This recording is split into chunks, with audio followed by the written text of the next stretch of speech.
I'm gonna get started. So hello everybody who is with us. Hello, my faithful uh, groupies who come. I know more people are coming in. Welcome to all the newbies. Uh, Hi, Howie from New Jersey by way of Brooklyn. Howie, I am Brooklyn by way of New Jersey. I've done the reverse. I'm in Brooklyn, but grew up. I was born in Hackensack. Grew up in Ringwood, where my parents still are. As I was saying, we had phased, or we went through the final phase of these very popular talks. Underground subway. Oh, you were in Hackensack yesterday. That is my hometown. Yes, good old Hackensack. Born in the hospital, school and everything. Okay, I'm gonna put the chat away because I'll sit here and chat with you guys all hour. I have to do a talk. Anyway, back to underground tour of the New York City subway. Like World's Fair and like Penn will be put in the vault for a while. Actually, I was going to save this for the end of the talk, but we'll do it in the beginning. We are launching a whole new varied series of talks, which will begin in February. We're going to do an Abandoned New York series. We're going to do a Lost New York series, all of which are going to be a lot of fun. Also, I noticed if I blink out a little bit, we just got a new modem. We had a blackout, a service blackout last week. We were recovering from. My neighborhood is wired by Spectrum. We don't get FiOS, and we're still almost there. The video that I'm showing might lag a little bit. I apologize. Like I did for World's Fair, I'll send you the video links when this is done so that you can see them in real time.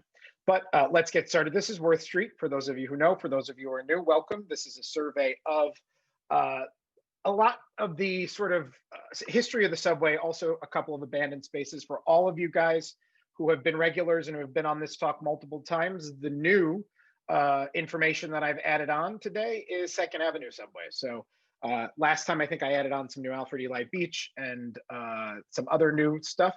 That's all still there. Today we talk about the T a little bit. All right, so let's get started. We're going to start at the beginning. Everybody knows that London was the first to get to underground subway, or what they called metros or tubes. But New York was actually the first in the world to build an underground rail tunnel. And this is it. 1844, they built it from the foot of Atlantic Avenue in downtown Brooklyn to, it went about 3,000 feet-ish. And then the train went elevated all the way out to the North Fork of Long Island. And then that service was part of it was sort of the precursor to the LIRR, the Long Island Railroad. It was known as the Brooklyn Jamaica Railroad at the time. And the idea was to get people from Lower Manhattan. They would get on at Whitehall, and then they would cross over, take this train, and then go to the North Fork to Greenport, where they would get on a ferry and then pick up train service in Connecticut to Boston.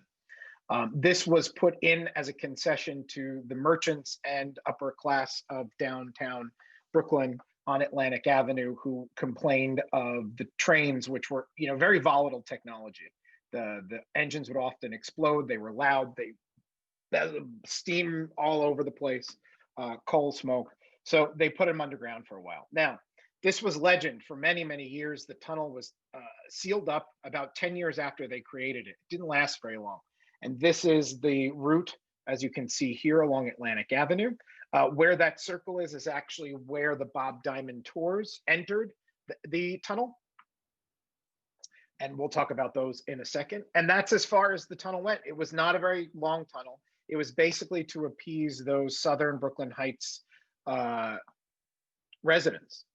Now, the man, I mentioned him already, Bob Diamond. If you've been on this talk, I've talked about him before. Bob Diamond was a South Brooklyn kid, actually born and raised in Kensington, a neighborhood over from where I am right now.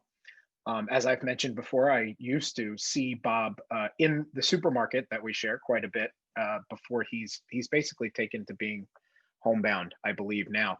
But in 1980, he heard a report on the Cosgrove Report, a radio show, about one of the Wilkes. I don't think it was John Wilkes Booth. I think it was the brother, the famous actor who buried diary pages of his brother in this tunnel. And it was claimed that, pirates buried treasure down here, all these crazy claims. And he wanted to find it. And it wasn't on any map, and he couldn't find any sort of designations on any of the utility maps. But he did end up finding old maps. I believe it was in the Brooklyn Historical Society. I don't remember now, but he found them. He traced it, and he knew that the Brooklyn Union Gas Company was doing some work under Atlantic Avenue one evening in July. So he basically tipped them a little bit to ignore him. And this is him actually discovering the tunnel that night. He did find it. He broke his way in. And for many years, from the mid 80s until 2009, I believe, he was running tours of this tunnel. I was on one of the tours in 2008. I know I was on, I think, one of the last five or so that he had done. This is actually a picture from our insider, Diana Zulaga, who gave me these pictures from her experience. That's her friend. And so in the intersection of Court and Atlantic, every time the light changed, they'd ferry 5 people from the Trader Joe's on the corner, which was the South Brooklyn Savings Institution, and told them, go down that manhole. There were many, many, many ways to hurt yourself on this tour. But what was unique about the tour was there was no light. Most of the light was provided by you by flashlight. They told you to bring one. You signed a waiver that said if you broke your leg or broke your neck, it was not Bob Diamond's fault. And you realize why, because you're basically walking in between services and into or through a cracked wall underground. This is actually right before you get into the tunnel. There was a corridor that was put by the gas company to get into right underground to fix the gas lines. And then this was what the tunnel looked like. This was a publicity shot. I believe Bob Diamond lit the tunnel to take this photo. This is not how you'd experience it on the tour. It would be pitch black except for your flashlights. I think I might have told this story, but when I went on the tour, I like to be early to everything. It's just the way I am. And I was early to get online with my friend Courtney, who came with me. I didn't realize that being early for this tour meant that you were hanging out in the tunnel for about an hour and 15 minutes before the tour even started. And although I'm a little claustrophobic, there was plenty of room, but I was a little wigged out by being in a dark tunnel and only one way out. And there's Bob this is Diana's tour. So Bob would have someone with him at all times. And I think it was 4 or 5 stops through the tunnel. He'd have a chair set up for himself so he could sit. And he would tell the story of discovering the tunnel and what the tunnel did and was all about. Bob was working on a documentary with National Geographic Television because he and National Geographic, using some very high-tech imaging technology, found what they think is an 1830s or late 18, like one of the first steam locomotives, very early train technology, sealed up behind a wall. And they were going to uncover it, but the FDNY, the fire department, came in and they said, no more, Bob, we're shutting you down. There's, again, a million ways to get hurt. The only way to experience the tunnel today is to go to a place called La Boudoir, which is under a French restaurant. It's a little bar under a French restaurant on Atlantic Avenue. The restaurant is called Chez Moi. And as you can see here, this was actually the coal storage room for the trains that went through the tunnel. The hole where my cursor is in the ceiling was where they would dump coal from above ground into this storage facility. And then there would have been a passageway out to the tunnel next to it for trains that needed coal. Still open. I don't, the last time I did this tour, I checked Chez Moi. The bar itself was not open, obviously, because you can't be inside. They were doing outdoor stuff, but kind of not the point if you want to see the tunnel. But eventually, hopefully, they will be open again. So we fast forward to the late 1860s, about 10-ish years after they seal off the Atlantic Avenue tunnel. There is an inventor by the name of Alfred Eli Beach, who is the 18-year-old publisher of Scientific American, not at that time, but when he was 18, he took over publication of Scientific American. And he was a patent officer and an inventor, and born in New England, came down with a very ingenuitive New England spirit. And he was very upset that New York did not have underground rapid transit, and even more upset that by 1870, everybody knew London was going to beat them to it. So he decided, I'm going to make it. That's it. I'm going to do it. So he patents pneumatic technology. Now, a lot of you may know tomorrow we are debuting Untapped New York's new podcast, Secrets of New York, which will be about the pneumatic mail system. It's going to be really great.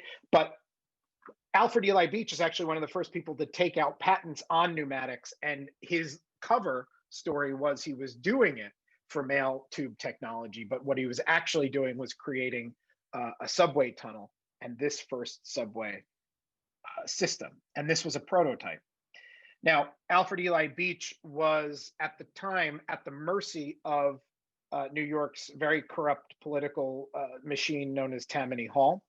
This is actually a picture. So this was new from the last time I did this talk. There's a really great book called The Secret Subway. And this is a picture from The Secret Subway. It's sort of this stop animation, almost like cross between stop animation and claymation of the first subway that Alfred Eli Beach created.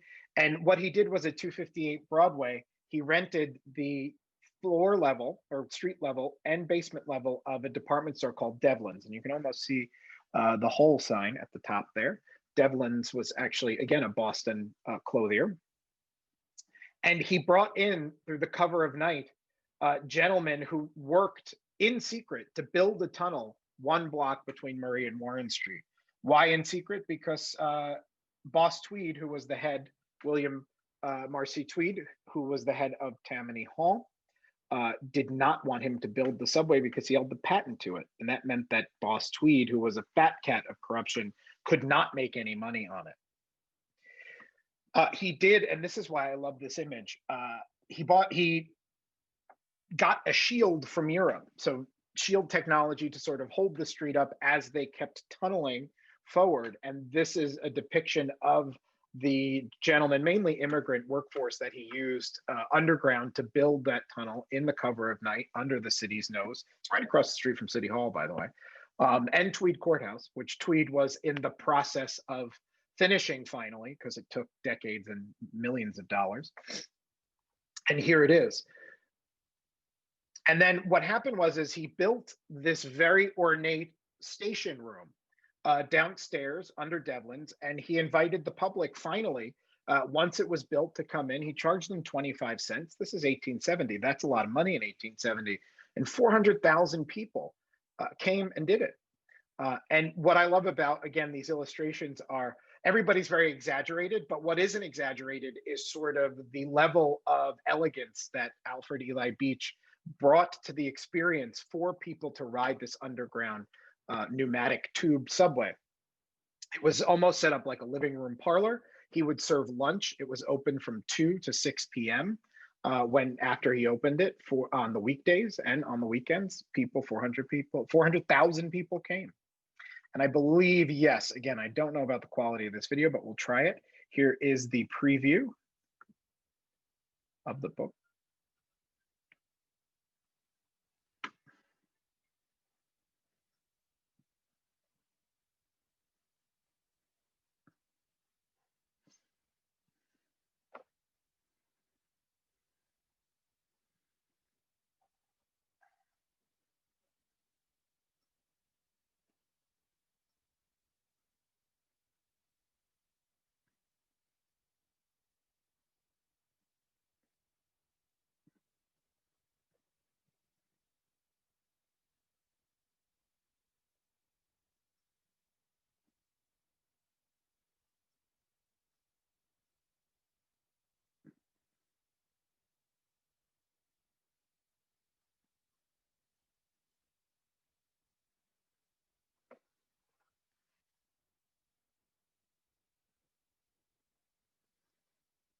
I do love that tagline.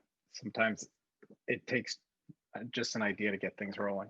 And this is an actual daguerreotype, early photographic technology of Alfred Eli Beach's train and the little station that he built under Devlin's. You could see that statuary, which was plated in gold.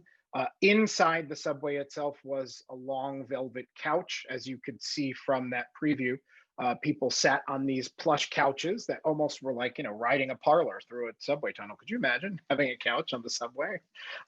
What I love about the book, I do own a copy of the book, is that the woman who wrote it was insanely accurate. She did very good research, and nothing was embellished, nothing was taken out of turn. For a children's storybook, it's very, very accurate and makes a really great gift for any kid who is in love with the subway. I actually gave it to my little de facto nephew, because I'm an only child, but my best friend's child, Owen, and he absolutely loved it. So what happens is Alfred Ely Beach is forced to abandon this project because even though Tweed is put in jail in 1870 for the Tweed courthouse and the corruption that he had been doing for decades, the city was behind it, but there was an awful financial panic in the early 1870s, on par with the Great Depression, and nobody was investing in infrastructure. People were just trying to hang on tight. And what happened was he had to repurpose the tunnel. First, he tried it out as a shooting range. So gentlemen would go under Broadway and shoot their guns under here. And then he used it as a champagne storage cellar, which was actually quite common at the time. The anchorages of the Brooklyn Bridge were also used as storage cellars for wine and champagne because of the cool temperatures underground. This was taken in 19, I believe it was 10 maybe, when the second subway system, the Brooklyn Manhattan Transit Company, comes in to survey under Broadway for their new line, which is going to be the Broadway line, which we know as the R and the W today. And they find this. Actually, behind this sealed wall would have been the entrance into Devlin's. And you see that pile of wood at the bottom of the photograph. That was a grand piano that Alfred Ely Beach actually had in the parlor station with the gentleman playing. Every time it was open from 2 to 6 p.m., there was a gentleman playing grand piano to let all of these people in. Again, the height of elegance. And the idea was he wanted to get these people to invest in a much larger system. This is the other side of the tunnel. Again, this is a BMT 1912. Sorry, thought it was 12. This was a BMT prospector's photo I got right out of the archives from the New York City Transit Museum. And as you can see, this is the abandoned tunnel. The track is coming up, and this would have been facing Murray Street. And then once they break that wall, what do the BMT surveyors find? They actually find the old Alfred Ely Beach car sealed up in there. They take selfies in it, as I like to say. Not much changes, apparently. And then they destroy everything. Basically, they destroy the car, they destroy the tunnel. The tunnel gets assumed into, again, what is the the R and W at City Hall. We call it City Hall today, running right under Broadway. And that was it. The only physical remnant of the process was the shield itself that Alfred Ely Beach got from Europe, which was apparently donated to Cornell. As I say on every one of these talks, I'm still trying to get Cornell to confirm or deny that. They think they've got it, but they don't know where it is because it apparently wasn't properly cataloged, which means they lost it. That's what that means, pretty much. But hopefully someday somebody will find it, or let me go up there and I'll find it for them. And this was sort of the steampunky vision, I always like to say, of what above ground pneumatics could look like. And this is running down Broadway. That spire in the background is Trinity Church. Of course, this never comes to pass. It was just a rendering. And then we have in 1888, the Great Blizzard. That was just creatively called the Great Blizzard of 1888, which dumped the equivalent at times of up to 40 inches of snow on New York. It was in mid-March. This was not expected. Nobody expected this storm, and it happened very quickly. It paralyzed New York. As you can see, the elevated train tracks were frozen. Also, as you could see, burgeoning electric technology was run above ground in Manhattan. And that was not a good thing during this storm because a lot of these power lines fell or crumbled under the weight of the ice and snow. It took weeks for people to dig themselves out, much like if everybody remembers the snowpocalypse of, I believe it was 2008, where it took us 2 weeks to be able to find our cars on the street. At least it did for me. And the thing was, we need underground rapid transit. If we didn't have above ground transit, if we didn't have street transit, street cars, if we had subways, they'd be running and people could get to work and the city could keep moving. And as you can see, this is a cover from Harper's, an incident in New York's great transportation problem. And the Brooklyn Bridge just opened. It was only a couple of years old. And even the trains over the bridge couldn't run because of this. And people were forced to walk over the new bridge in the bitter winter cold. This is not a good thing. So let's build underground rapid transit. So the city pegs this gentleman to do it. His name is Alexander Ector Orr, Irish immigrant. He has a meteoric rise to power because he marries a rich New York woman, which I always say is a pretty good tactic, I guess, if you want to make money quick. And he becomes head of the Grains and Produce Commission. I always like to make the corny joke that by the look of those chops and that austere grin, I don't even think that's a grin under there, he gets the job done. And he did. He very quickly put together the Rapid Transit Commission for the city. And the idea behind the Rapid Transit Commission was not to fund the subways, but to actually find private enterprise that would build the subways with the help of the city. And help meaning the city would basically give them the land that they needed when they could to build the subways, or rights to the land underground. So who do they peg? And again, this is a very complicated process. So I always like to say this is the extreme Cliff Notes version of all of this. You could do a talk just on him. That is August Belmont Jr. The Belmont family, very, very rich. The Belmonts were into very big real estate ventures, investments. And of course, August Belmont Jr. wanted to leave his mark behind on New York. And he decided he was going to do that in two ways: St. John the Divine up in Morningside Heights, which would be one of the largest cathedrals in the world, and the first subway, which he puts together, the company known as the Interborough Rapid Transit Company. I'm going to refer to that throughout the rest of the talk as the IRT. Every once in a while, I may throw in Interborough Rapid Transit. The IRT, for all of you who may not be as familiar with New York subways, are the trains we know as the number trains, the 1, 2, 3, 4, 5, 6, and 7 trains. This is a groundbreaking day on the first subway system in City Hall Park. Now, when this is an in-person tour, I am starting somewhere right around here.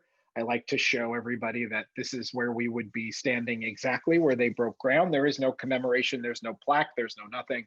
It's just City Hall Park. But you'll notice in the background towards the right side, that building is the post office that was removed in the 1930s. And that was most of what we know as City Hall Park today. So the fountain was moved back to where it is today when the post office was removed. These two buildings here, you may know, again, if you know this area well today, the front building is Pace University today, but at this time it was the New York Times building. One of the things about these photos I like to always mention right off the bat is because this is 1901, you realize that all of this is going to be done by brute manpower. There was no fancy machinery. The most, I think, advanced thing they had would be dynamite at this point. It was manpower, pickaxes, shovels, horses, and carts moving earth and bringing it to the water, basically. And everybody always asks, what happened to all of the earth for the system that was tunneled? Well, it went into extending Governor's Island for the most part. There were the horses, and not a lot of people, cold day, but this was the beginning of a very momentous change in New York City transportation. So this is an overhead view of City Hall Park and City Hall right here. And so what this is demonstrating is this terminal loop here, which they're building under Park Row. And that's going to become the terminal loop where the 6 train passes today through City Hall Station. Where my cursor is, this turn here, that is where City Hall Station is going to be embedded. Now, City Hall Station, for those of you who might not be as familiar, is that I always like to call it the crown jewel in the system. It's the most, in my humble opinion, probably most unique and prettiest of all of the 470 some odd stations that we have in the system. And we will talk a little bit more about it, but it was decommissioned in 1945. This is a different perspective of almost the same shot. So this large building in the fore, that is the post office. They called it the Monster. They hated it quite a bit because it sort of jutted itself out onto Broadway. They also said it was just too ornate. I believe it was Second Empire design. It just seemed to be a little too much. Looks like a beautiful building to me, but they couldn't wait to get rid of it, and eventually they did. But here you are, that turn will become City Hall Station. Now, the other reason why I love these photos, and again, all of these photos came out of the New York City Transit Museum archives. I was lucky enough a couple of years ago when I was developing the tour to get an appointment there. A really great archivist helped me to find all of these really great shots. And this is ground level, but why I like this shot is because it demonstrates how the subway system was built for at least the this first trunk line for the IRT. It was cut and cover. So basically, cut and cover does exactly what it sounds like. It cuts the ground. You go down as far as you need to go, which was roughly about 30 feet for this first system. And then you cover it up behind you so that ground level is usable again by those on the surface. And this is City Hall turn again. This is further uptown. This is around 17th Street. And you can see cut and cover being used in more of urban, dense commercial setting. So people could just walk right over the work right there. There it is. I always like to point out, and actually we're going to talk about this a little bit later on in the presentation, when they were building the Q extension on the Second Avenue line, one of the complaints from a lot of businesses on Second Avenue was that people could not get into the businesses. The businesses were losing money because of how ripped up the street was, because of the partitions between the sidewalks and the street, the fencing, the equipment. This is a much more simple, elegant system. Elegant, but I don't know how elegant it was, but it was definitely simpler. And these are gentlemen who are cementing the approach tunnels to Union Square. So right in those dark tunnels, that's going to be 14th Street Union Square. I always like to point that out because on the tour, when we are on the train, I always like to say, see that wall? That's the wall I was showing you before. And also you could see we're right under street grade here. We are not that far down. One of the things that the designers of the original 28 stations, their names were Hines and Lafarge, who also designed, by the way, St. John the Divine. So they were Belmont's architects of choice. They wanted light to be used in all of the stations. They didn't want people to feel buried. And that was important. We'll get to that. We'll get more to that in a minute. But this was opening day. So remember, I told you groundbreaking day is 1901. Opening day is October 27th, 1904. That means in 3.5 years, they build a trunk line that starts from City Hall and ends at 145th Street in Harlem. 28 stations. Absolutely lightning fast work. Now, of course, there was no OSHA, there was no workers' rights. This was a mainly immigrant workforce working night and day to complete the system. And this is the steps to City Hall, all dressed up for the occasion. This was a holiday in New York. Finally, New York was getting rapid transit. This is a picture of the forefathers of the system, including some of the city councilmen, the mayor, and investors in the Interborough Rapid Transit Company who helped to make this happen in a very special open, it looks like a cattle car, with no roof, so that they could inspect the tunnel from start to finish. The gentleman in the front is August Belmont Jr. The gentleman sitting next to him with the long beard is Alexander Hector Orr. And those are basically one of the two most important men in this whole entire process. And there's City Hall in postcard, colorized postcard. You can see how crowded it is. City Hall, for as gorgeous as it was, had a bunch of problems, one of which was it was only a one platform station. Built on a turn, as you can see, and it didn't really serve. It was a ceremonial station. Let me put it that way. It was ceremonial. It was the first station. It's where they opened the subway system. It's under City Hall. It had a connection to the Woolworth building. But once the system starts expanding, people aren't using it anymore. And even though it's pretty, we'll talk about that in a minute. Here's New York's first subway map. The red line, as you can see, it says Interborough Rapid Transit Company, 1904. That red line running up the spine of the island of Manhattan is the first trunk line. There are future extensions on it into the Bronx and into Brooklyn. The Brooklyn one you can't see. Within 2 years, they will run the interborough line further south from City Hall into Brooklyn. And then within 4 years, they'll run it into the Bronx. But in 1904, it started at City Hall Park, goes up to 42nd Street at Grand Central. It was a station at this point. And then it brings itself over on what we know today as the shuttle line over to Times Square. Now, when they opened the subway in October, the New York Times was still headquartered in the building that was Pace University that I showed you in the picture. They were on their way up. The president of the New York Times called August Belmont Jr. He didn't call him, he knew him. And he said to him, don't name that 42nd Street or Longacre Square, name it Times Square, because that's what it's gonna be. And of course, Times Square as a station predates Times Square as an entity. I also like to point out that Blackwell's Island is represented here, and the Blackwell's Island Bridge, which wasn't even finished at that time, which we know as the Queensboro Bridge, or for Manhattanites, the 59th Street Bridge, or to nobody, the Ed Koch Queensboro Bridge, because I can't remember them.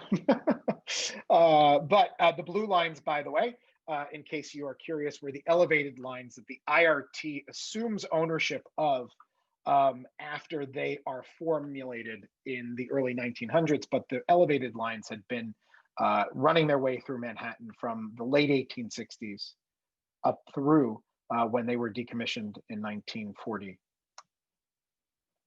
Oh, I have a video. So I love this video. This is a train pulling into Grand Central, again, station at the time. It won't be terminal until 1913. And this is from 1905. So a couple things I want you to notice here. One of which is there's like 2 trains in this train set. Also, this is not the platform that we come in on at Grand Central today. When the 4, 5, or 6 comes into Grand Central, we actually come on to a newer station. This is where the shuttle is today, but take a look.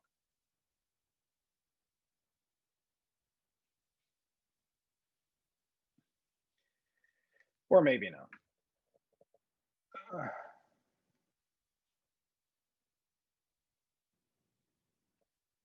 Oh, there we go.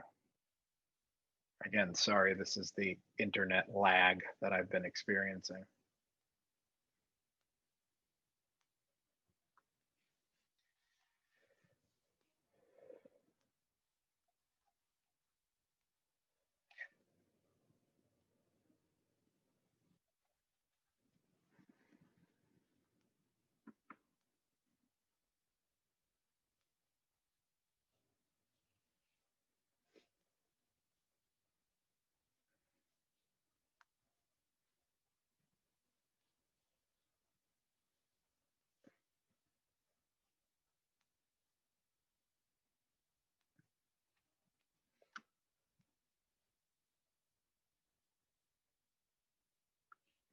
Now, a couple things to notice, one of which is no smoking in the subway, as you saw by the sign, which was very interesting because it's 1905. Men are smoking pipes, cigars, all over, but no smoking in the train system. You notice how everybody's dressed, of course, not the way a lot of people dress to ride the train. But again, when the train pulls in, you're going to see people running for the train because the station is actually larger than the train sets themselves.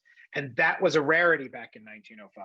The original interborough rapid transit cars were at their best 5 cars long. Now, this picture of the modern shuttle over at Grand Central, that's where that video took place in. As a matter of fact, where this gentleman was the same platform that everybody was running down. So this was repurposed. And again, this was new. I put this on last time. Over at Times Square, this was the original IRT Times Square station, which we know, again, for those of us who ride the trains, as the shuttle platform. As a matter of fact, the waiting platform was built over one of the original express tracks. This is a 4-track system that runs its way over from Grand Central to Times Square, and we cut it off. So here is an active track map. I love this map. So you're going to see here the green line, which is the 4, 5, and 6, which goes from City Hall up the Lexington Avenue line.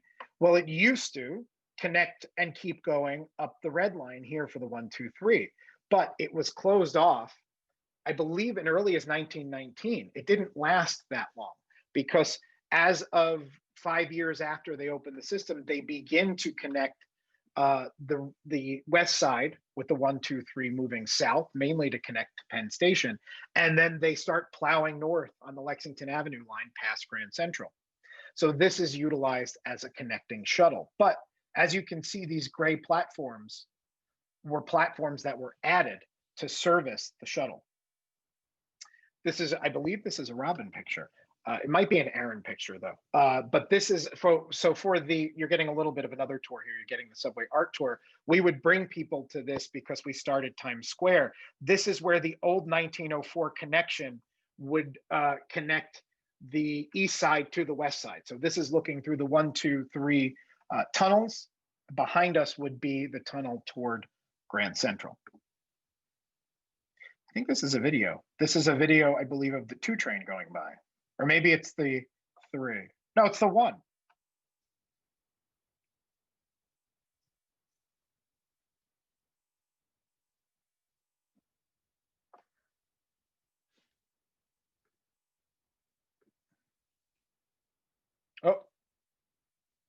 Oh, that's it. Yes, that is your video, Robin. I was checking the chat. Are you hearing the video, by the way? If somebody could just let me know, because I have my AirPods in, which is better for voice quality, but I'm not sure if it's transmitting the video sound. No. Okay. Morbo says no. Jeffrey Bernard says yes. Mark says no. Sylvia says no. Okay. What I'm going to do is then, all right, I don't know if I can take them out. Okay, no on the video. So you can hear me, but you can't hear the video. All right, let me try this. Just give me 1 second, because I do want you to hear the video at the end. All right, thank you, Michael. I took them out. Can you hear me?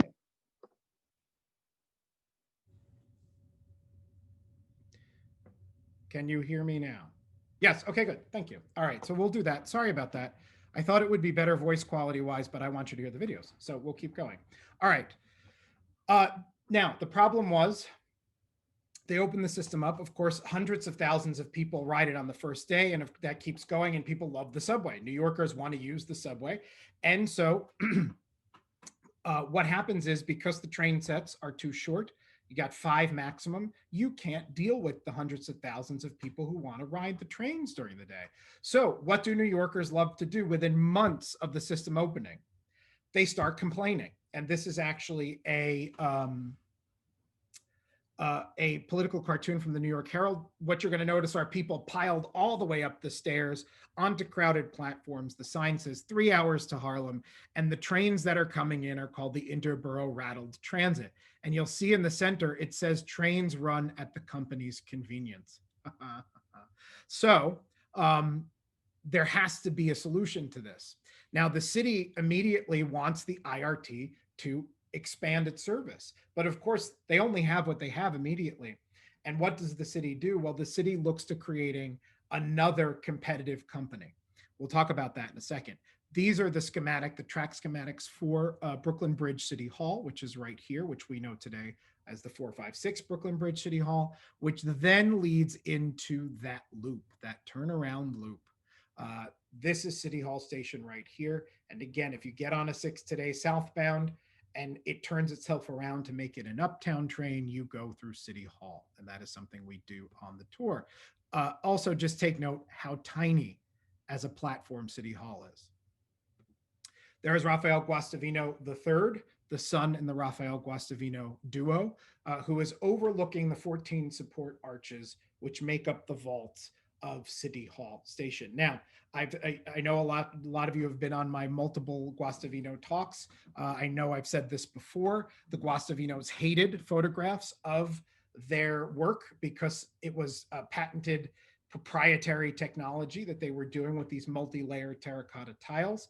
So he was not happy that this picture was being taken, but as you can see, here it is, layer upon layer of brick to form the 14 support arches. Now, also, one of the things that is a downfall for City Hall is that these are the original IRT train cars. They only had doors on the extreme left and right sides, no center doors. So when they'd pull in on this curve, they'd pull in, they'd be on their sides, and people would have to go to the end of the cars and climb out of them. A real disaster. This is what it looks like today. Obviously, still, even in an older, slightly more decayed state, still a looker, as I like to say.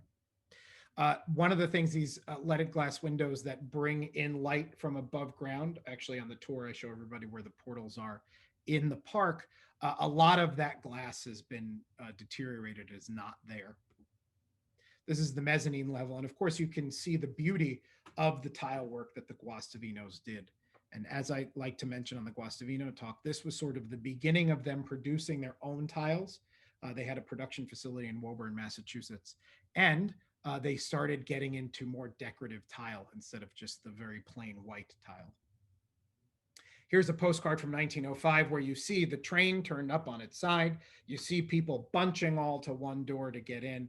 And this is one of the reasons why City Hall is beautiful, but not very practical. This is a Robin photo for sure. This is actually from the Guastavino tour. Hopefully you'll hear it.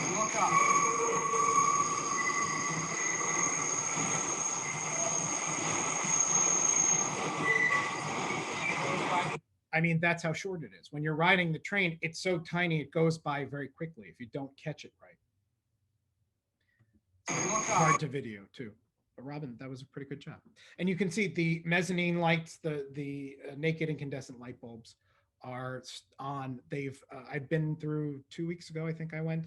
Unfortunately, all but one light bulb is on, and somebody has tagged the mezzanine with graffiti. So I really do hope that the Transit Museum or the MTA are in there cleaning it. And I'm not sure how they got in there. They must have walked the track, which is very dangerous to do for that. The entrances to the Interborough Rapid Transit Company, the original 28 stations were designed by the Heckler Company, a cast iron company out in Brooklyn that specialized in decorative cast iron. And these were modeled after the kiosks of the Budapest metro system. Really quite elegant. It's my word today, elegant, apparently. Here are the schematics for them. I get it in my brain.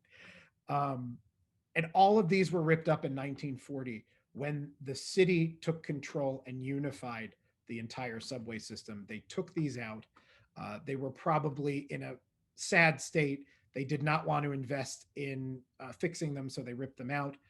Astor Place, I know, is a famous spot that people think that might be an original, but the Astor Place kiosk, which looks a lot like this kiosk up in Times Square, was a replacement in the mid 1980s. This was also a photo I believe Robin sent to me. This is Times Square. And I love to do this before and after shot. And that's what it looks like today. Obviously, as you can see, the kiosk was taken out, replaced with just the railings and the staircase. But if you see where my cursor is, that's the old vent. And there's the old vent. So they moved everything back a little bit. Pretty cool. I really like that shot. Thank you, Robin. And this is Astor. And again, of course, it looks old enough to be original, but it's not. It's from the 1980s. So moving on to the municipal building, this was the first Beaux-Arts high-rise that was constructed by the architects McKim, Mead, and White, same architects of the original Penn Station. And in the basement of this building also had one of the world's firsts. It was the first subway station to be built into the foundation of a building. And it was supposed to be part of a much larger system, a huge transit hub known as the Manhattan Transportation Center, which was going to have behind it, behind the municipal building, a connection to a Grand Central-like terminal behind the building, which would provide regional train transit, a gateway for New York and Lower Manhattan, which would connect to the Brooklyn Manhattan Transit Company's subway system. Now, this was pre-World War I.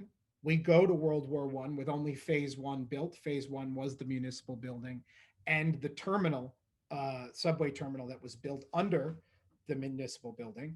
And by time we get back from World War One, we do not want to divert the time or the resources to this project. Why? Well, 1913, Grand Central Terminal is opened on 42nd Street. It is now servicing the country. And in 1910, Pennsylvania Station on the west side in the 30s is also servicing the country, and everybody's coming in there. So Midtown, sort of the nexus of attention, shifts to Midtown. This is the entrance to the what we know as Chamber Street JZ under the municipal building today. And as I have said many times on other talks, the most beautiful entry into the subway system, even though nobody uses this station. And if you're using it, most likely you're using it to go over to the 4, 5, and 6, which it has a connection to. But this is a space that is designed right here, as you can see, to highlight the Brooklyn Bridge through that portal. Because originally, the Brooklyn Manhattan Transit Company, the BMT, wanted to name this station Brooklyn Bridge because they were going to provide Brooklyn service. Now, when you go downstairs, this is what their crown jewel. It was a terminal until 1930. It did not provide through service until the Montague Tunnel was opened in 1930 to Brooklyn. This is where most of the Brooklyn Manhattan Transit Company trains would terminate. So there were 5 platforms. In 1933, of the 5 were decommissioned, never to be used again. Even today, we only have 2 active platforms in what looks to be one of the highest and widest stations in the system, a real outlier in the system. And of course, because of its age and because there's been very little capital improvement, except they just finished a capital improvement project a couple months ago. They put elevators in. A lot of the old signage is there. It's a great subway tour museum. So it's a highlight stop on the tour because you can see this old Interborough Rapid Transit signage, which told everybody, go to the left. That's where the Interborough trains are. And below us are the BMT trains.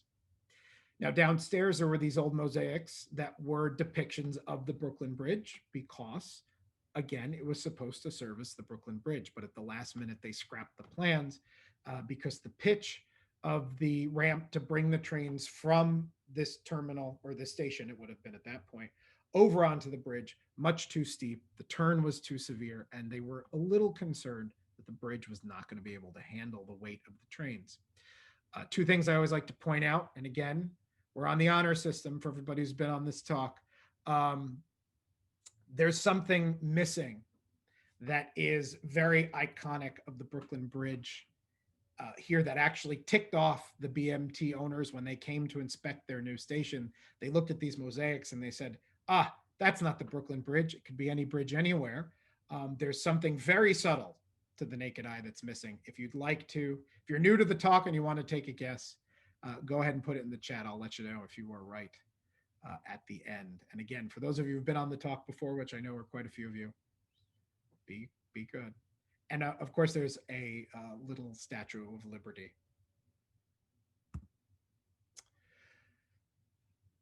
One of the things I like to point out here, this red arrow. So this is Chambers Street right here. These are the decommissioned platforms in gray. The brown platforms are the active platforms.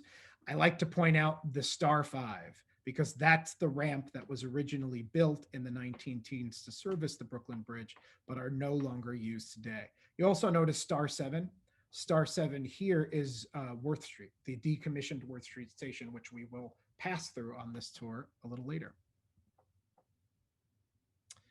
And here's Chambers Street today. As a matter of fact, these mosaics, this area has been covered up by boards because of the construction on the elevator shafts that they have been doing.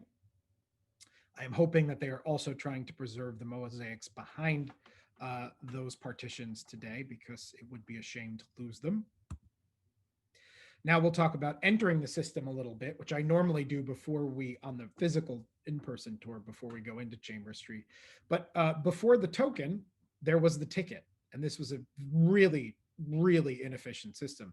So from 1904 to about 1920, they would issue you a ticket, almost like you were going to the movies. You paid 5 cents for it. And there would be a ticket chopper who would use this machine to chop your ticket. So the ticket that they kept and the ticket that you had to prove that you were ticketed to be on the train.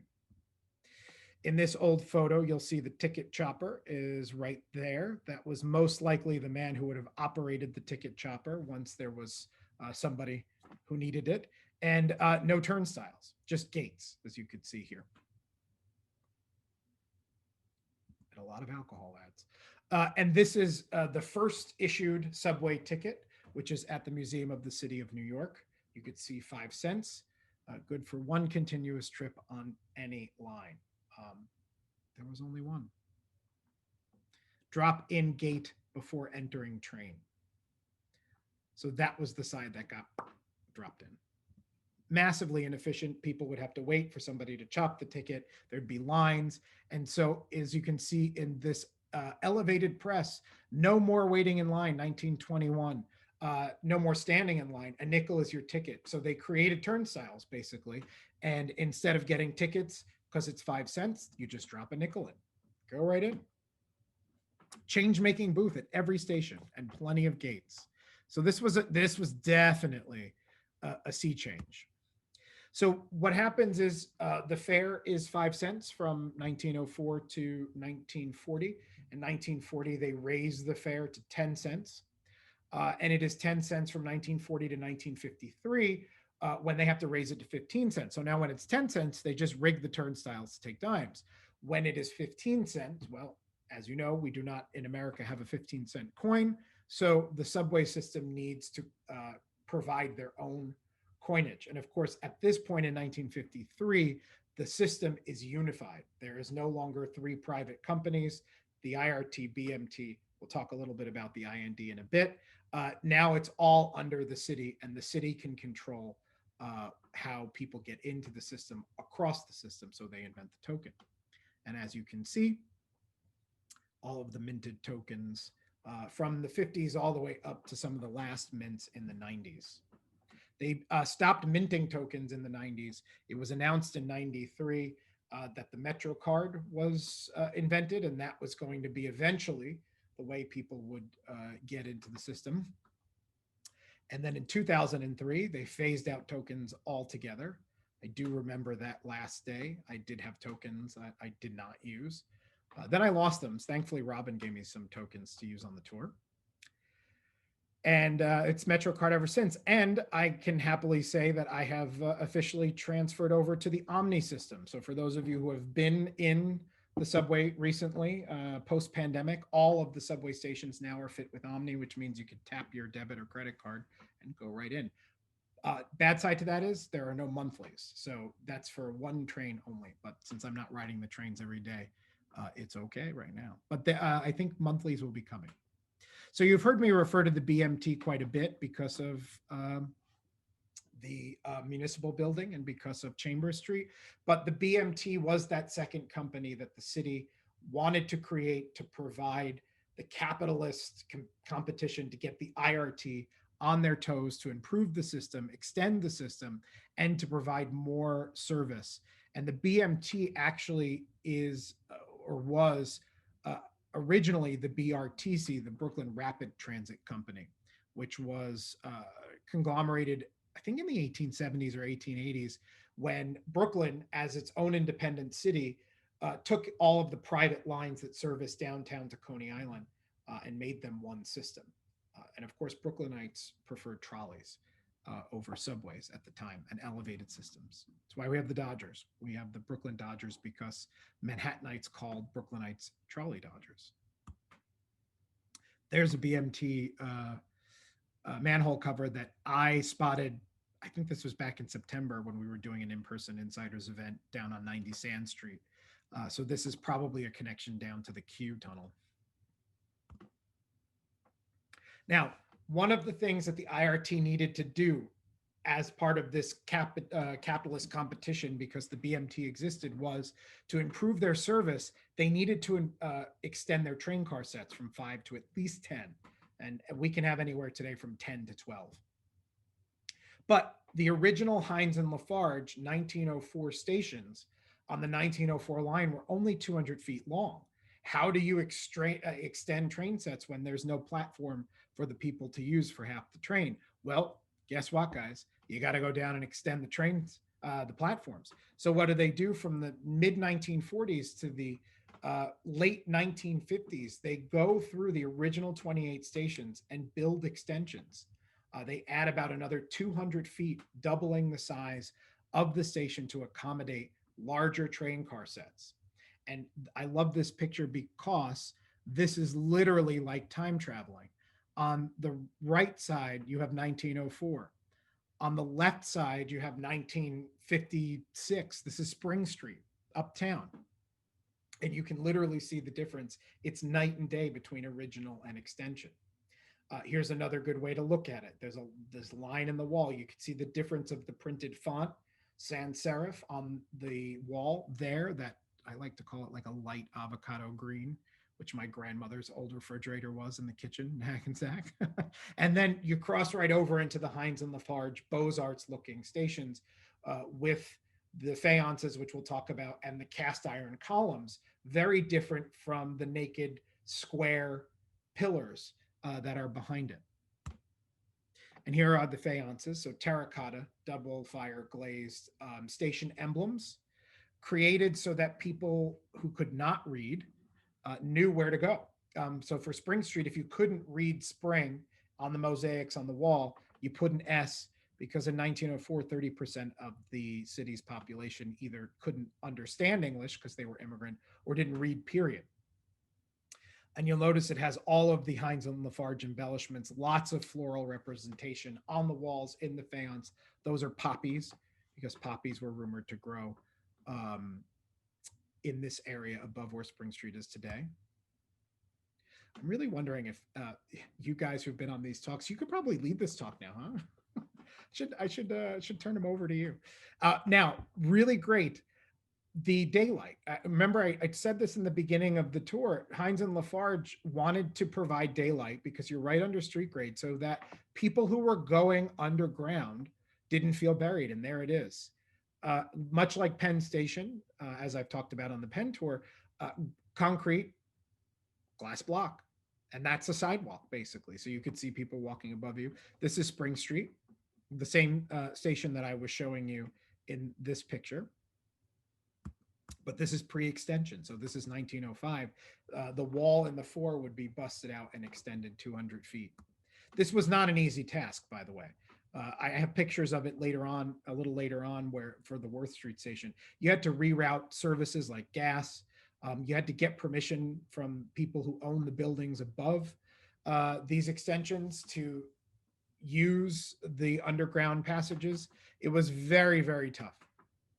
But we're here at 14th Street, Union Square. Again, Union Square was a hub. It is the second busiest hub today in the system, Times Square, 42nd Street being the first most busiest hub. And as you can see, daylight coming down on the platforms a little bit higher, because this was going to be a connection station to the BMT. So there were a couple of areas where the BMT and the IRT would connect. This was one of them. City Hall was another one, and 14th Street, 42nd, so on. Now today, one of the reasons why I like to come to Union Square is not because it's, everybody goes to Union Square. If you're in New York, even traveling or visiting for a couple of days, chances are if you ride the subway, you're going to end up in Union Square. But there's a really great art installation, which was put in the late 90s. I believe it was dedicated in 2000 or 2001, done by artist Mary Miss. And nobody notices it. Nobody recognizes it. You guys have been on this talk multiple times or have been on the tour with me. Now you do. But before it's pointed out to you, you kind of just think it's either fire infrastructure or just, I don't know, decorative railing. You don't even notice it. But it's these red frames. And they're done by this artist, Mary Miss.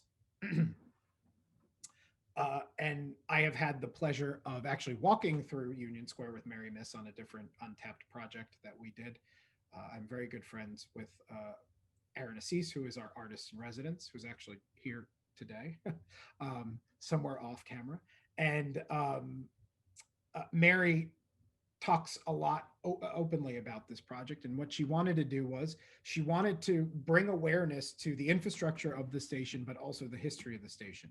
When she was walking around with the architects and the engineers when they were doing renovations and improvements to Union Square in the 1990s, she went down and she noticed that they were spray painting in red areas that needed attention. And she thought, oh, that's a good idea. That's my project. And so she created this aesthetic of the red frames. And what the red frames do, as you can see in this picture, they're actually freezing time.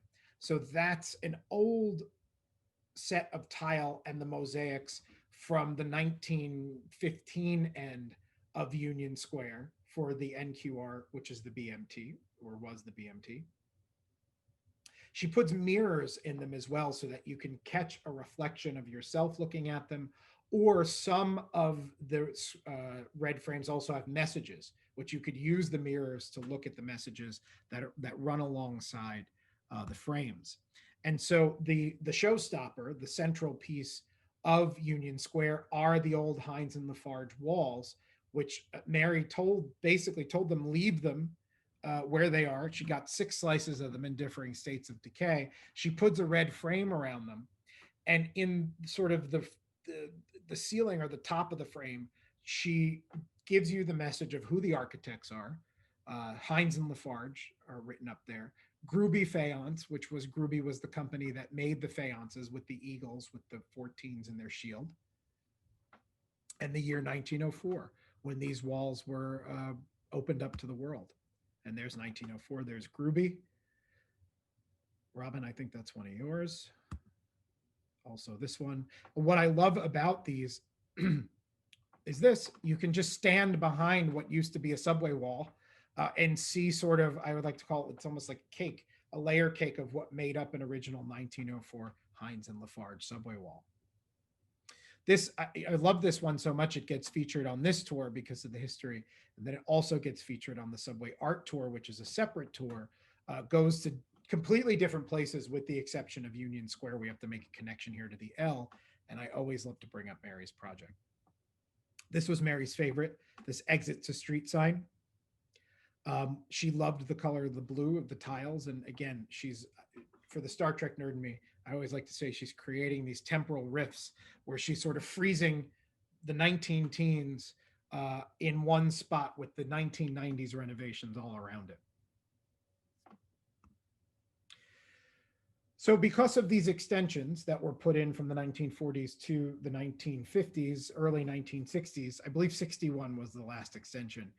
A lot of stations on the original IRT line become superfluous. You don't need them anymore because tracks are being extended south and one station they're being extended north and the other station. So this station, like 18th Street, gets smushed between 23rd and Union Square. And 18th is a tiny little station. They decide not to build the extensions on it, but this is when they opened it in 1904. And as you can tell, it has all of the Hines and Lafarge embellishments. Beautiful light, nice platforms, but it's a tiny, there's your 200-foot platform. Great light coming down again. This is what it looks like today, because in 1948, they shut down 18th Street. They just decided we don't need it anymore. Leave it where it is, turn the lights off, seal off the entrances, which they did. They wiped the entrances off the streets. You really can't find any remnants except for emergency access doors for MTA workers. And it's dark. Now, if you go up to 23rd Street, you'll see again, this is what a lot of these, the detail and the beauty and the light. I just love to talk about how the light flooded down right beneath the street and sort of the quality of the moldings and the architectural accents, the decorative accents that Hines and Lafarge loved to use. And a lot of these, if you go to the IRT stations, the originals, you'll find a lot of these moldings buried under layer upon layer of paint. They're still there. They're at Astor Place. Astor Place. Good transition, Justin. You think I've done this before. So Astor Place is unique. It's a unique stop on the underground subway tour. This is what the faience looks like. It's not a number and it's not A for Astor. It's a beaver. And it's a beaver because the Astors of Astor Place got their start in the fur trapping trade. But again, very Heinz and Lafarge, you could see the hanging bellflowers on the side, but really unique, beautiful fayances, which Astor Place in the mid 1980s was one of the first stations to get a arts in transit, as they called it back then, refit. So basically, the idea was in the 1980s, they were going to use money to improve subway stations, which had decayed from the 60s into the 70s into the early 80s. And 1% of the total budget to fix up these stations were going to go to permanent art in the stations. Now, who was picked for this? Milton Glaser. This is a Milton Glaser painted enamel play on the original Heinz and Lafarge. You can see the rusty brown squares of the faience represented here in a very bright poppy Milton Glaser design. Milton Glaser was a student of Cooper Union, which Cooper Union would be right above our heads here. And there's the Clinton Hall door. Nicole wrote a piece promoting this talk, talking about this door. This was bricked up in the 1940s when Clinton Hall was turned into apartments. Now, before that, Clinton Hall was a mercantile library. And before that, it was a business gentlemen's club, which was founded so that gentlemen had somewhere to go that wasn't a brothel or a bar to talk about business. So it was basically sort of like a hoity-toity gentlemen's business club. In the 1940s, when they turned it into apartments, the building decided it didn't want the direct connection for safety reasons into the subway, although I'm sure people would much enjoy that now. But before it was Clinton Hall, it was actually on the site of the Astor Place Opera House. And that was the site of one of the worst riots in New York's history, on par with the draft riots. Astor Place riots were basically a class struggle between the upper crusty classes and the immigrant and working classes of downtown. So in the mid 1800s, you have this meteoric rise of very rich merchant businessmen who are starting to show their wealth. And they're starting to identify more with the European sets to prove that the Americans aren't bumpkiny. So they want to, they're going more with the Europeans. And of course, the immigrant classes who are coming from Europe are trying to hold on tight. And the working classes who are living in New York are trying to drive the other immigrants out because of work competition. And this is just a hotbed of negative feelings, passions, thoughts. And of course, there was this actor, an English actor who was world famous at the time, who was playing Macbeth. And there was an American actor who was also playing Macbeth. And again, I'm simplifying this in the interest of time. The English actor had come to perform at the Astor Place Opera House. And it becomes this demonstration of who is going to rule us. The English, are we going back to English rule because of this aristocracy that's being reflected in the new rich merchant classes? Or is it the rough and tumble American worker who built America up to that point? And here is a poster from the time calling everybody out. Working men shall Americans or English rule in this city. And they call out for this demonstration at the Opera House. A militia is stationed for safety purposes. 24 people are shot dead. Does any of this sound familiar? I mean, like, it's so strange. I never thought I'd be making any sort of modern connections. I've been doing this tour for years, and I'm like, oh wait, we've got a modern connection here. Now, because of the stigma of these, 24 shot dead in this fight, the Astor Place Opera House can't get a crowd again, so it shuts down and becomes Clinton Hall. Hence, back to the door. The other situation that is represented at downtown Union Square, there's a Kmart. And so for many years, riding through, I always thought, well, they must have thrown a Kmart down there in the 80s or the 90s. But the entryway into a department store was built with the station in 1904, and it was for Wanamaker's. Wanamaker's was a popular Philadelphia-based department store, which had opened one of its first satellites in New York at Astor Place. And before there was even a subway map, Wanamaker's passed out this flyer with the original route. And you can see at Astor Place, they put in bold Wanamaker's. And this is a depiction of the downtown platform. And it looks almost exactly like it does today, with the exception of this staircase. You can see there's a staircase there. Well, next picture. Well, this is closer. But this is what that platform looks like today. And in the fore, the seam in the 1980s tile that they put in here is covering the staircase. So they shut down that staircase in the early 1980s. It was a connecting tunnel under the track, so you could get from the uptown to the downtown side of Astor Place without having to use a transfer. They seal it up because of vagrancy, and that's the end of that. But that's where that staircase was, right there. And Kmart is where Wanamaker's is. Worth Street is between Canal and Brooklyn Bridge City Hall. And it's a highlight of the actual in-person tour, because the 6 train does pass through Worth Street. It's dark, it's graffitied, but the downtown side was actually extended. They invested the money in the 40s to extend Worth Street. So this is a 1904 shot of Worth Street on what we would know, identify as the 6th train today. This is a picture, as I told you before. You see the sign, it says New York City Subway Improvement. They're rerouting the gas lines as they are extending the Worth Street station, as to not set them off or hit them. A lot of detail, a lot of concessions were made to extend these stations. Cost a lot of money. This is the extension side before it's completed. So before they put the subway tile on it. And this is the extension side completed. And it seems long, right? It's kind of on a turn. It is long. And when you pass through it, you feel it.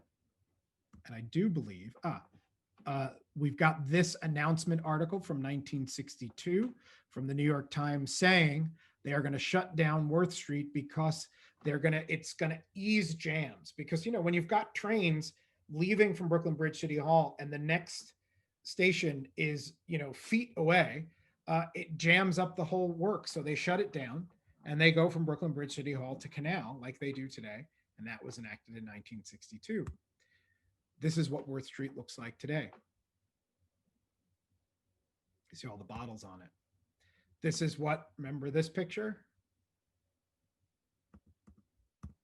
That's what it looks like today. Now, these lights were on. I forgot why these lights were on, but when you pass through Worth, it's completely dark. These lights are not on normally.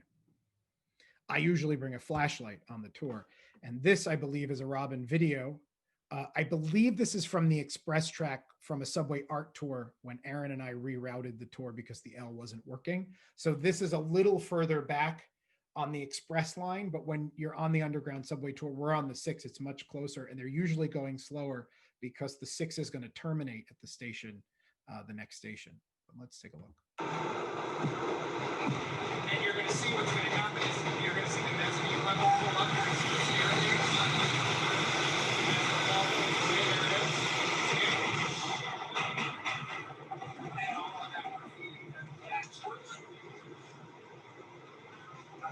So the whole length of that was Worth Street, an extended downtown side.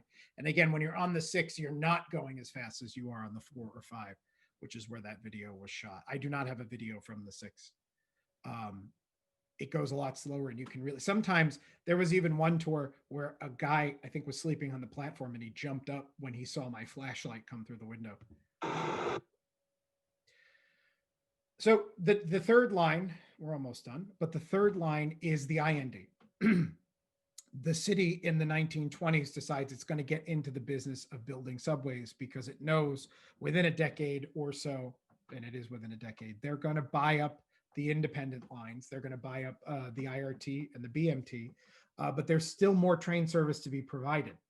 So the independent city-owned Rapid Transit Railroad, as they called it, builds what we know today as the ACE line, the blue lines, the B, the D, and the F, which is the orange line, the G, which was the crosstown train, which goes from Brooklyn to Queens. And those were the lines. Now there is you could see on this map, this is right before the World's Fair 1939. There is a World's Fair extension built on the IND line, which is off of the E, which was known as the double G, even though there is a double G there. The double G becomes the G train today.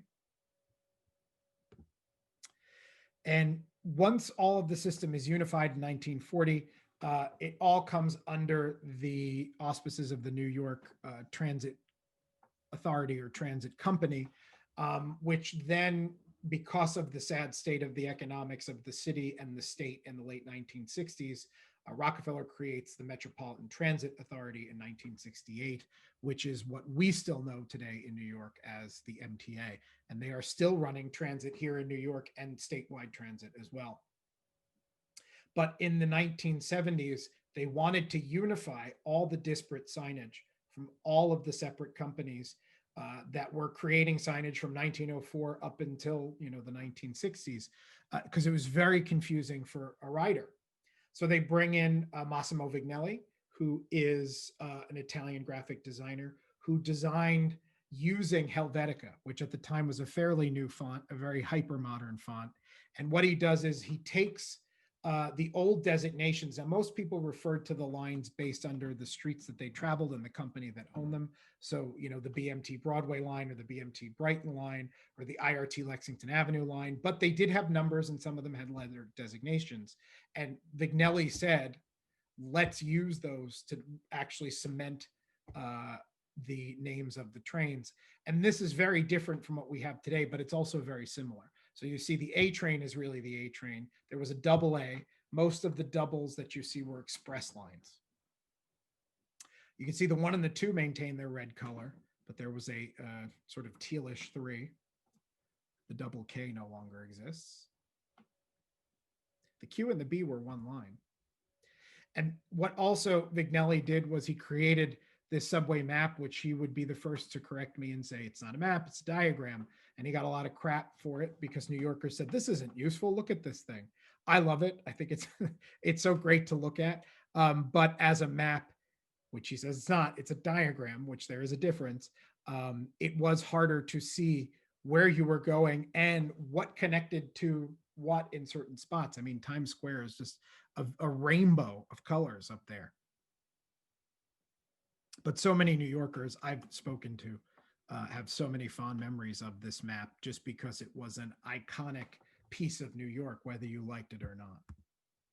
So new material to wrap up with before I do wrap up is Second Avenue. Now, I haven't talked about the Second Avenue line in a while. Second Avenue line was included on the Subway Art Tour when Aaron and I first devised it. When Subway, the Q extension was brand new, we were bringing people up to see the art there, but it was a real slog. But here's a picture of the Second Avenue line. So in 1940, they decide to unify the system and take down all the elevateds because there was more car traffic in the city. It was plugging up the avenues. So they wanted to get rid of them. But they left the Second Avenue line up for a little while because there was no subway service on the east side for Second Avenue. But then again, like most things, it doesn't last, and they're not building subway trunk lines up Second Avenue. So they start demolishing the Second Avenue line. This is actually one of the early stages of demolishing the line. This is around 34th Street. Now, there was a Second Avenue line on the maps from as early as 1919. And as you can see, this is actually a independent city-owned line map from the 1930s. And you can see there's a Second Avenue line that goes all the way to Pelham in the Bronx and all the way down to the financial district. And that was the line that was promised the East Side for decades and decades and decades and decades. And every time it came up to be funded, it gets passed on. There's no money. There's a financial crisis. There's a war, you name it. And the Second Avenue line continually got scrapped until, of course, much like we've talked about this with Moynihan in the Penn talk, Cuomo says enough is enough. 2007, he says we're going to do the Second Avenue line, and basically they get the funding to do what I have to call the Q extension, because it's technically not the Second Avenue line. It is a game changer for people who live in that area. I know many people, including myself, when I go up there, benefit from the 3 new stations, but it is not the T, which is what the Second Avenue line is going to be called eventually someday. This is 72nd Street. Now, for those of you who've been on the Q extension, I'm sure you know 72nd Street well. This was the beginning stages of 72nd. This was the sort of mid building of 86, I believe. This is 86, yes. Of course, those are finished. Now, as you can see, the Q extension is supposed to go to 125th Street. That is the idea. The Q train will run from 57th up to 125th Street. Today we have 63rd, 72nd, 86, and 96 functioning, but it does terminate at 96. The last time I had heard, Cuomo was securing funding for 125th Street, and that within the next 10 years, we should have the Q extension finished to 125th Street. Then we could do the hard process of slogging the T down to Hanover Square, where it's supposed to terminate. I am almost positive that we will all be somewhere else in the ether when this line is finished. Who knows? And of course, one of the things that was a hit about the Second Avenue line, or the Q extension when it opened, was the art. And this is a Vic Muniz mosaic mural. What I loved about Vic Muniz's art was that he actually knew all of these people. These were people in his neighborhood. They were friends. They were children of friends. And he had them pose, and he created these tableaus where it looks like they're waiting for the train. Very lifelike. My favorite piece is this one. This is at 96. Portrait of a Landscape. It's Sarah Z. Sarah Z used this sort of diagrammatic look. The blues and the whites are inspired by that Japanese painting, The Great Wave Breaking over Kakagawa. And the whole theme is sort of this wave of paper flying through city streets. It's really quite cool. And this is how the phases go. So this was an old, obviously, rendering, because you see phase 1 under construction. No, phase 1 is done. It was open in 2017. There's phase 2, which is up to 125th Street, which when phase 1 opened, we said was 10 years away. I'm not sure. I just don't know. And then phase 3 and phase 4 are way off in the distance. Interestingly enough, I did an interview with Robin's dad, Richard Roth Jr., who designed 55 Water Street down in Lower Manhattan, and they were tasked with designing a connection to what was going to be the Second Avenue line. And it didn't happen. And it's there, but it's not going to be used anytime soon. And I leave you with one of my favorite New York stories, which is stand clear of the closing doors, please. And those of you who've been on this talk, you know this one well. But again, it's one of my favorites. So if you are on the newer trains, which now most of them are, you are probably familiar with this sound. Stand clear of the closing doors, please.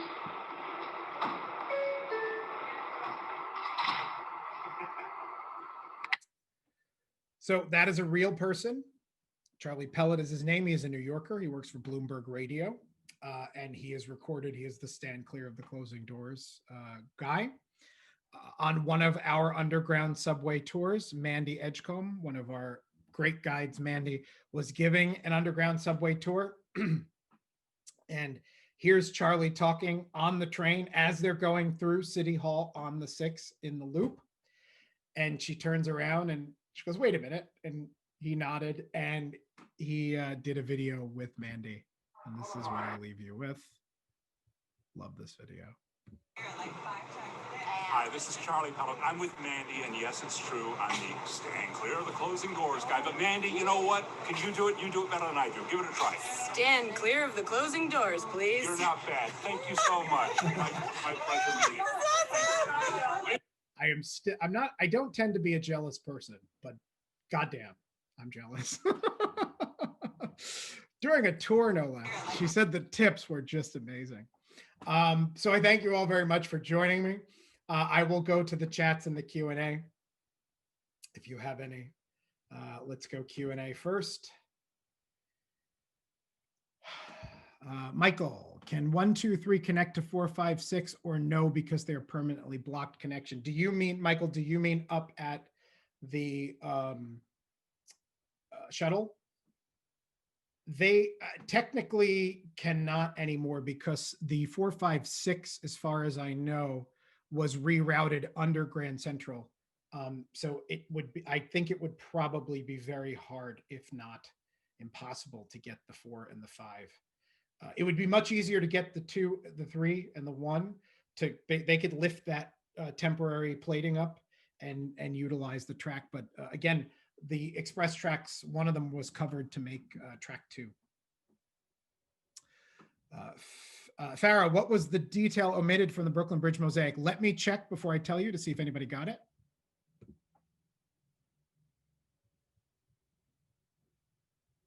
Stanley Zucker, yes, the diagonal cables that support the roadway are missing. So that is the answer. Ding, ding, ding.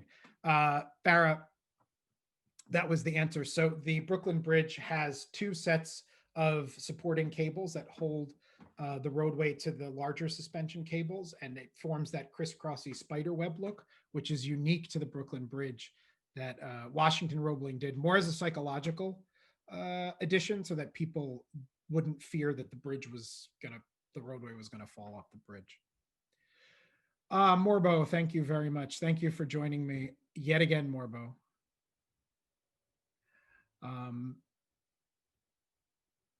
Thank you. This is my Stanley says, great talk, nice hat. This is me being cold. Whenever I get a chill and I can't warm up, I put on my cap. Oh, Michael, thank you. Yes, this is the tip of the iceberg for sure. And as a matter of fact, again, like I said, we're going to put this in the vault, as I like to say, for a while. But as part of the Abandoned New York series, I'm going to be doing a talk on all or most of the abandoned underground subway infrastructure. I haven't touched upon quite a bit, including the trolley terminal under the Williamsburg Bridge, which was supposed to be New York's first underground park, which has been put on hold, or some say not even going to happen at all. Let me go to the top of the chat.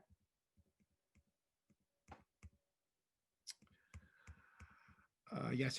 Okay, so that's where you could hear me. On a curved platform, doors should be on the ends unless they have those hydraulic pads that go out. Right. So Morbo, you are correct. That was one of the reasons why the doors were only on the end. But again, because of the way that the trains tilt, you can see that happening at 14th Street Union Square. And actually at 14th Street, we see the hydraulic retractable platforms in use, but those weren't put on until the 1950s.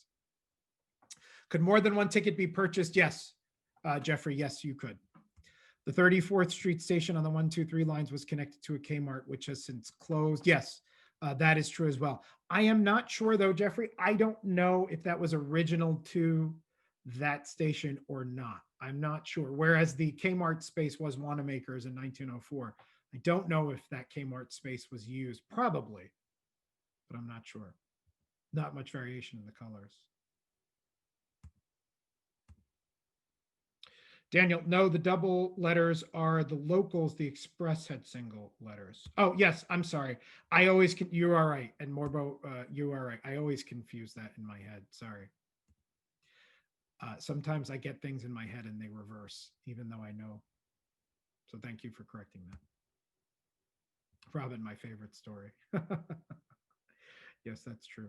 So just so I don't leave you with bad information, which would keep me up at night. The double letters were locals, not Express. Does Charlie get residuals? That is a good question, Stanley. I don't see how he could, because I have no idea how they would even know how to pay him. I mean, because it runs constantly all the time. But that is a really good question. I'm going to look into that. If anybody knows, please put it in the chat.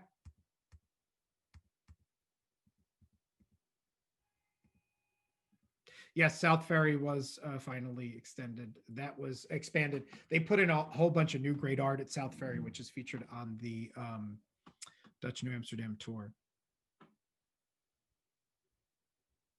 Oh, you were you were joking.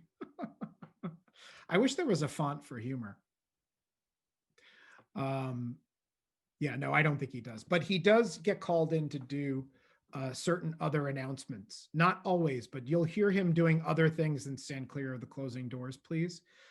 Some of which are timed or timely due to work that's being done on a track or line, and some of them are just,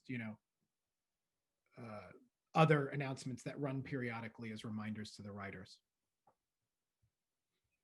That would be great. If that would be a really good gig if he did get residuals, though, wouldn't it? He used to work for Bloomberg. I'm not sure if he still does. Bloomberg Radio. Yes. So, Michael, if you are new to Insiders or to these talks, you can find all of my prior talks recorded on the video archive page under Insiders, and anything that is a good deal of the tours are mine. So the Underground Subway Tour, World's Fair, anything Penn is mine. I did a Thanksgiving one.